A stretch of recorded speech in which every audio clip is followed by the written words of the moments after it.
नमस्कार, मैं श्रेया शुक्ला और आप देख रहे हैं वीके न्यूज।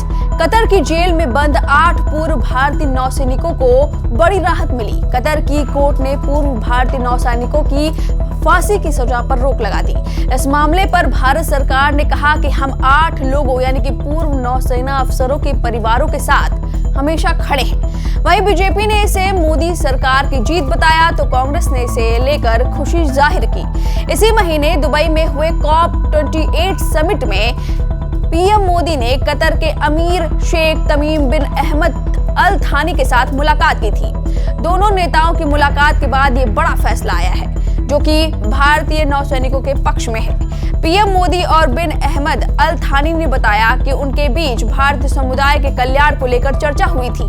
कतर की एक अदालत ने जासूसी के कथित मामले में भारतीय नौसेना के 8 पूर्व कर्मियों को मौत की सजा पर अब रोक लगा दी है, जिसकी जानकारी विदेश मंत्रालय ने दी है। मंत्रालय द्वारा जारी एक बयान में कहा गया कि कतर की अपीलीय अदालत के फैसले पर गौर किया गया है, जिसमें सजा कम कर दी गई है। बता दें कि जासूसी के एक कथित मामले में गिरफ्तार किए गए भारतीय नौसेना के 8 पूर्व कर्मियों को कतर की अदालत ने अक्टूबर में मौत की सजा सुनाई थी।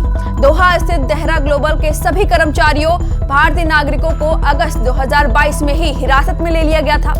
भारत ने पिछले महीने इस पर मौत की सजा के खिलाफ कतर स्थित अपीलीय अदालत का दरवाजा खटखटाया था। मंत्रालय ने बताया कि कतर में हमारे राजदूत और अन्य अधिकारी उनके परिवार के सदस्यों के साथ आज अपील अदालत में मौजूद थे। यानी कि जिस दिन सुनवाई हो रही थी उस दिन विदेश मंत्रालय के अधिकारी 8 पूर्व नौसैनिकों के परिवार के साथ उस समय मौजूद थे जब सुनवाई हो रही थी। मामले की शुरुआत से ही हम उनके साथ खड़े हैं, ये विदेश मंत्रालय कह रहा है। हम सभी उन्हें कानूनी सहायता देना जारी रखेंगे, यानी कि अभी भी उन्हें कानूनी सहायता दी जाएगी। साथ ही कहा कि इस मामले को कतर के अधिकारियों के समक्ष उठाया जाएगा। मंत्रालय ने कहा कि अभी विस्तृत फैसले का इंतजार है। इस मामले की कार्यवाही की गोपनीय और संवेदनशील प्रकृति के कारण इस पर टिप्पणी करना उचित नहीं है। अगले कदम पर फैसला लेने के लिए कानूनी टीम के साथ हम लगातार परिवार के सदस्यों के साथ संपर्क में हैं। अब उम्मीद की जा रही है कि भारत इन 8 पूर्व नौसैनिकों की वतन वापसी की मांग कर सकता है। दरअसल भारत और कतर के बीच दिसंबर 2014 में कैदियों की अदला बदली को लेकर संधि हुई थी। इसमें दोनों देशों की एक दूसरे की जेलों में बंद कैदियों को बाकी बची सजा काटने के लिए उनके देश भेजने का प्रावधान है। संभावना है कि इस मामले में भी ऐसा हो सकता है। पूर्व नौसैनिकों को कतर की निचली अदालत ने अक्टूबर में मौत की सजा सुनाई थी। केंद्र सरकार इससे हैरान रह गई थी क्योंकि कतर ने पहले इस बाबत कोई जानकारी नहीं दी थी। भारत ने फैसले के खिलाफ अपील की। कतर प्राकृतिक गैस का भारत को बड़ा आपूर्तिकर्ता है। वहां करीब 8 लाख भारतीय काम करते हैं। दोनों देशों के बीच हमेशा से बेहतर रिश्ते रहे हैं।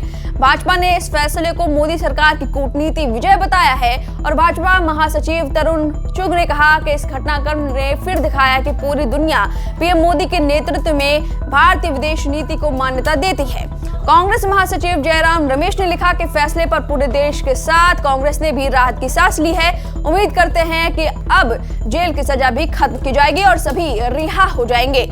अब देखना होगा कि क्या वतन वापसी होती है इन 8 अफसरों की जो कि इस समय कतर की जेल में बंद हैं। अब ये तो आने वाला समय बताएगा।